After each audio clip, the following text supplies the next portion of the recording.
Okay, y'all, this video is going to be story time. It's going to be a little bit more fun. I'm going to talk about being a mother to all different of my 7 children, how I had to switch it up and I cannot treat them the same, and how they all just so different. So I'm going to start off with my oldest. So y'all know he was born when I was 17 years old, and we lived in Brooklyn, over there by Empire Skates. Was that Empire Boulevard? Yeah, we lived on Empire Boulevard in those big apartments. And when he was like 1 year old, oh my God, he just became so attached to me. Like I couldn't leave him nowhere. I couldn't do anything because he just wanted me. And probably because I was just so cuddling and stuff. And when we would walk down the street, if he wanted pizza, I probably didn't have the money. I didn't have the money this day, I remember. He would stop walking. If he wanted something that I didn't do, he would stop walking in the middle of the street. And if I tried to like pull him, he would scream and kick. And I was such a young little girl. I didn't know how to handle that crap. You know, I wasn't spanking then. So I just used to stand there until he was ready to go. We would get on the bus. We would be at the bus stop. And he wouldn't move. He wouldn't move. He would sit there, and I had to wait till 2 or 3 buses go by, late for work every day. I don't know. It was something about this stool and this step at the bus stop that he loved sitting on. So I would let him sit there and have his juice, and he would just sit there all night. The train. We would ride the train. I remember this day, they used to go through the doors with the toys, and you know, the toys that make all this noise on the A train, whatever. And I said, oh my God, I prayed. I said, God, please don't let that man come over here with this toy. What the man do? Come straight to me with this damn toy. And what my son do? Grab for it. So the man give it to him, and I was like, I don't have no money to get your toy. He lost it on the train. Lost it on the train. So I got up and got off the next stop. Like, y'all, I don't understand why he was this kind of child, because he just was terrible. The only person he would stay with was his grandma.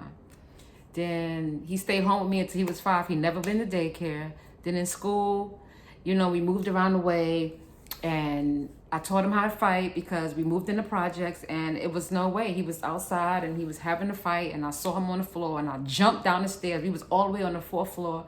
I jumped down on the stairs, and I was like, get up. You better learn how to fight. After that, he beat the boy up. He wouldn't stop fighting. He kindergarten to college. Yep, just whatever. And I was like, I know you don't have to do all of this, but he just did it. He wound up taking boxing, and I'm pretty sure he grew out of it. He's like 34 years old now. So now he's a battle rapper, and he's killing it out of his mouth instead of with his hands. It's more safe, you know? My second oldest was totally different. He was more quiet, just chilling. You know, he didn't cause too many problems. He just was, he talked a lot. He just talked so much. He would go to my mommy's house and tell all my business. My sisters would go, tell me more. And I'd be like, don't do that, you know. Tell me more. And he would just tell all my business. So he was like my little buddy that we used to hang out all the time. And he used to go with me and stuff. I just stopped taking him with me everywhere because he was always telling my business. So now he... in school, he had dyslexic, so they tried to make me put him in special ed.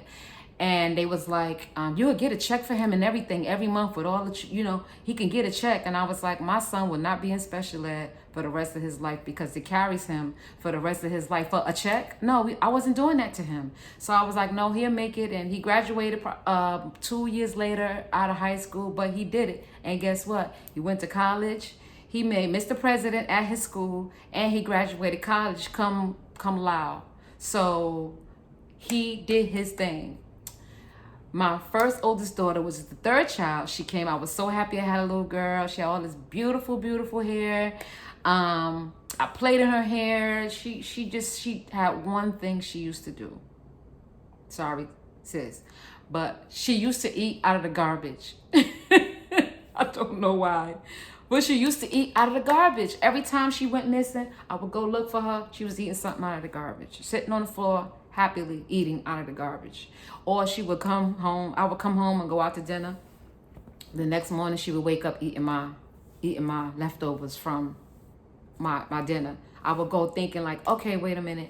I said, let me get up, eat my lunch and stuff from food. You know, second day restaurant food be banging.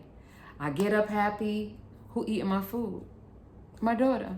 I ain't gonna lie, I spanked her. I gave her the business that day because I wanted my BBQs. Y'all know, everybody from New York, no BBQs. And that second day, barbecue sauce and ribs, don't play with me. So anyway, she wound up becoming a model. She's a Tyler Perry actress. She became a first-time mom. And she has her own jewelry line. I mean, she is into everything. She's in all type of movies. She's into that movie with that little girl, Little Big, Big Little, something like that. She was in Avengers. She was in most of all of Tyler Perry's things. She was in The Game, where they did the strippers and stuff. And she didn't even tell me because I'm sitting here watching The Game, watching that show, minding my business. It wasn't The Game, it was the one with Eva. And I'm minding my business and I'm seeing the strippers pick up these girls and all that stuff in the movie. Who I see on the stage with the strippers? My daughter. So you know I taped it and I sent it to her like, really? This is what you out here doing? So we laughed at that. And she's doing great. She's an amazing mom. And guess what? Her son is going to be just like my first son because he's so obsessed with her. He's so addicted to her. But the difference is she got him in daycare. Guess what? With her though. So anyway, she graduated college and she's doing good. Now here's my fourth child, my fourth daughter. She's nothing like none of them. Nothing. She came and my stomach used to move like side to side every night. I couldn't sleep. You could see her fist through my stomach. And when she was born, she came out with a vengeance. And she tore her house down. She tore her hospital down. And she's still ripping and running and tearing everything down. She's now in her mid-20s. And as a child, she was just crazy. She didn't like nobody. She wasn't scared of nobody. You understand me? She didn't like going home. She didn't like going to bed. I would say, okay, y'all, it's time for bed. And I had a hallway. We lived in the project, so it was a long hallway to the bedroom. She would run from the living room and throw herself into the wall in the hallway. She hated going to bed. She hated ending anything. Ending the day with sleep. Ending us leaving my mom's house. She flipping out. My sister would try to talk to her and go, you're going to leave. Everything's going to be okay. We're going to see them tomorrow, y'all. We was together all the time. We're going to see them tomorrow. No, she losing it, had a fit. So my sister-in-law would always take her with her. And they lived in Poughkeepsie at the time. And she would take her all the time because I just couldn't do it. Every school she been in, terrible, just terrible. Middle school, I had all the teachers sitting there and listening to all the stories of her, cursing them out, calling them names. Let me go back, daycare was the big teacher. And the teacher was like, one day, she was 10 and she was going to after school. And the teacher was like, your daughter called me a fat ass. Sorry for cursing. And I had to do everything but not laugh because I had to stare at her to keep from laughing at the girl, which is not funny. But it was funny because I'm like, what are you doing? What are you doing? So, and I could tell the teacher was picking on her because sometimes when the kids are BAD, what they say, they tend to pick on those bad kids. And I know the lady was probably picking on her. So she wasn't allowed to go back to the daycare. So she had to, anyway. Middle school, I used to have to go and meet with all the teachers, y'all. And it wasn't like she had bad grades. She was an A+ student, but her behavior was terrible. And one day I saw her and she was cutting up my sheets, blankets, and making shirts out of them. And I whipped her. I gave her a spanking. And guess what she is right now? She's a fashion designer. She has her own clothes line. She has her own swimsuit line. And guess what she make them out of? Anything she could find. Blankets, sheets, materials. She go buy her own materials also, but she will redo clothes. Just amazing, y'all. She's been in so many fashion shows on her own. Like, she don't have a team. It's her. and she's killing the game, and but she's still crazy, but it's a good crazy. You know, me and her didn't really get along, but now we is like, you know, we just laugh at each other because it's like, why didn't we get along? You know why? Because we were so much alike. So my fifth daughter, oh my goodness, she is very nosy. She was very, very nosy. I used to love my baths, and I used to have to put her in the bathtub with me every night because what you doing, mommy? The next thing I know, she ready for my bath. So she used to go take a bath for me. Then I used to make her watch TV. She would go over my head and watch TV. So me and her just used to go at it at night. She wanted to hang out with me because after I put them to bed, here she go chilling with me. And it's like, go to bed. So she was the type of child where if you gave her, like, we would have this little chair that she would sit on, and we would face the wall, and we would say, we would give her a scenario like, you lost your shoe. How would you react to it? And she would turn around and play out this whole scene about her losing her shoe. We even said, and she probably had to been about 6 to 8. And I was like, your boyfriend cheated on you. And why we gave her that scenario, I don't know, but we did. And she turned it around and played this thing like it really happened. So guess what she is now? She's an actress. She sings, she dances, and she's gonna be a singer. After her fear, and she's doing so much better. She's doing really good. She went to college. She got a finish. 2020 kind of just threw everybody off. So she's working now, and she's doing really good. And now the story of the twins. The twins was the hardest job because their dad wasn't happy that I had them, and he wouldn't help me, but the little ones did. And why I say the little ones, because my oldest son was 10 when they all was born, so he was helping out a lot. And then I assigned kids to each one of them. Like my oldest had the girl, and they helped out a lot. They pitched in a lot. But the twins was fun, but it was hard because when one woke up and went to sleep, the other one would wake up. They were back to back, so it was on all the time. And then when they both were asleep, I had to clean the bottles, do the laundry, everybody's laundry. So I had to wind up getting the whole laundry service, y'all.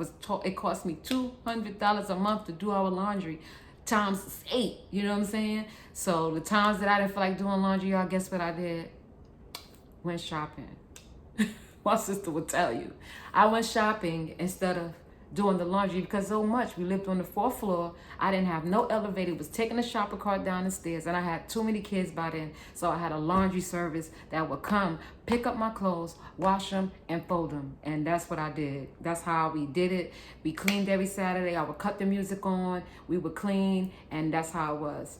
The twins was a lot of fun. We had a good time with them. They were so quiet. The little girl was quiet. The little boy was quiet. Now my youngest one, she's a mommy. She's a wife.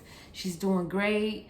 And my son, he's about to be a driver, and he's doing great. And they kind of introverts a little bit, even that the last 3 is kind of introverty, and they don't really go out too much. They don't really do too much, but they good kids. And let me tell y'all something.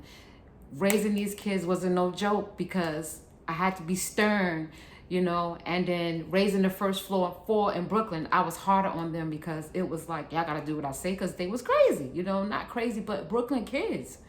And then the last 3, when they was little, 5 and 4, we moved to Florida, and so they don't know New York. So I had to change my whole style of parenting. It was be more sensitive.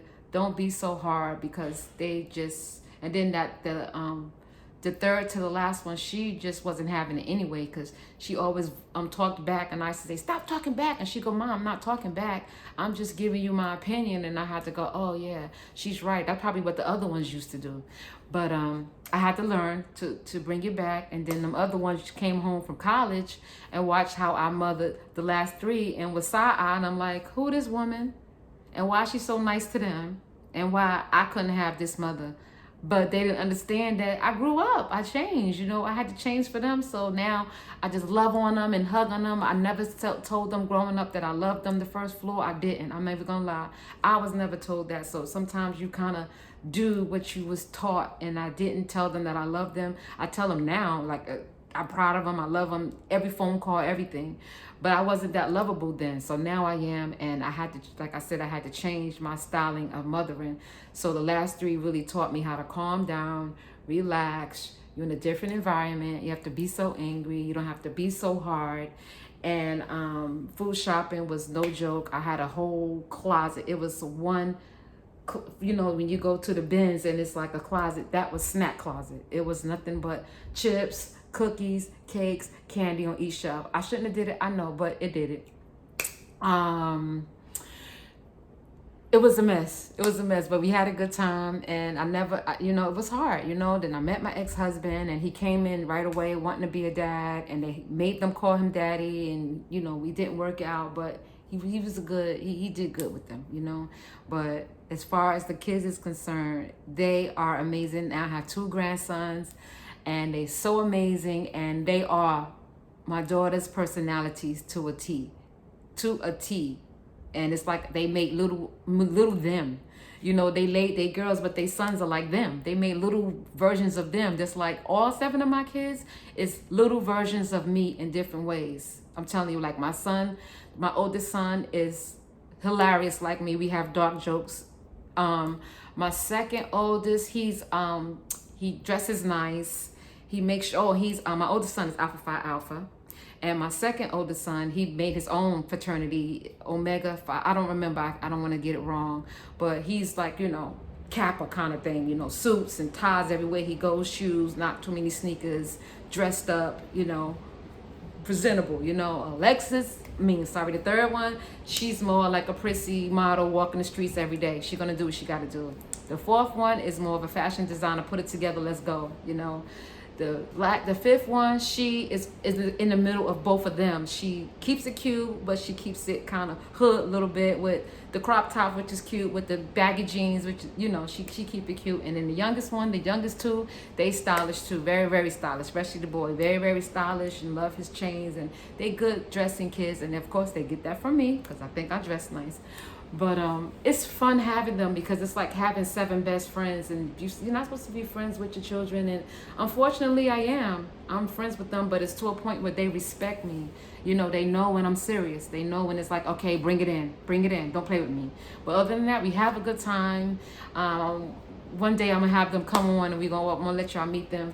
But we have a good time, and I'm stern when I have to be. Other than that, I'm laid back. I do what I gotta do. I try to understand. I try to listen to I have to have so many different hats when each one of them call me, because now they're grown and they have so many grown issues right now, you know. So I have to keep it together and not get so involved, and just mind my business, and just trust that they're going to make the right decisions, because they have been doing good this far. So I just tell all you parents to stay encouraged. Your children will be okay, even if they fall off for a minute, even if they fall off for a couple of years, they're going to come home to mama someday. And thank God none of my children fell off, but I do understand, and I do know some children that fell off and they come back because they have your teaching inside of them. So thanks for my little story. I just wanted to tell y'all how I was raising 7 children, and it was fun. It was hard because financially alone, it was just trying to keep them. I didn't want them to have to be stood out like they didn't have, so they wore what everybody else wore, Tins, all this stuff. So I had to always work and make sure they had nice things, hair done, you know, those kind of things. And thank y'all for listening. And any questions you guys need, parenting questions, if I don't know, I'll ask. But y'all can hit me up and I'll answer the best way that I can. But thank y'all for listening. And this is my story about having my children. I love them all. Take care of yourself. Bye.